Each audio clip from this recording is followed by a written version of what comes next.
Earth Day, a global celebration of the planet we all call home, was observed on Wednesday, April 22nd.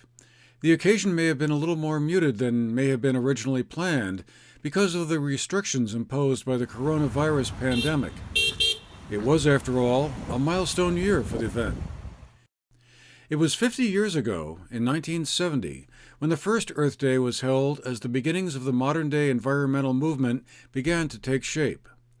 Over the intervening 5 decades, there's been much progress made from the environmental point of view in terms of protections for clean air and water, as well as a growing awareness of carbon emissions and, more recently, climate change and global warming. There's also been much pushback against the concerns that the Earth is reaching a tipping point in terms of its ability to absorb human impacts, and tension between industries centered around harvesting fossil fuels with those that are grouped under the renewables umbrella. Locally, a small group of environmental activists staked out positions around the Manchester Roundabout to mark the occasion, and we talked with Carl Buchholz, one of the organizers of the event, about the significance of the anniversary occurring as it did in the midst of a medical emergency. Two main reasons.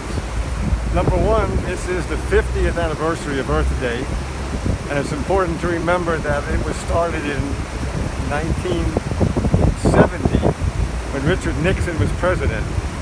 The protection of air, the protection of water and soil never used to be a partisan issue.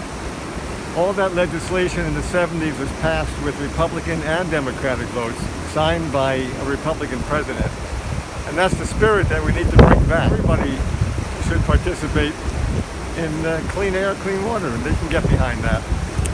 And secondly, I think this pandemic that we're going through right now is evidence that we are all living on one planet and we are all interconnected.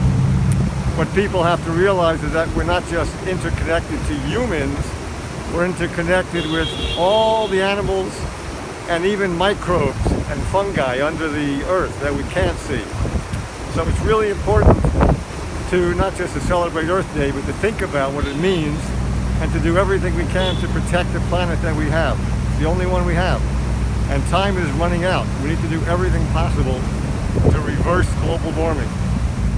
Honking horns were frequently heard during the 30 minutes the group was in position around the roundabout.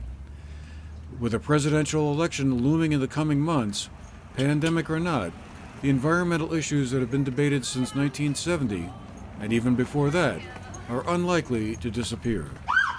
For the GNAT-TV News Project, I'm Andrew McKeever.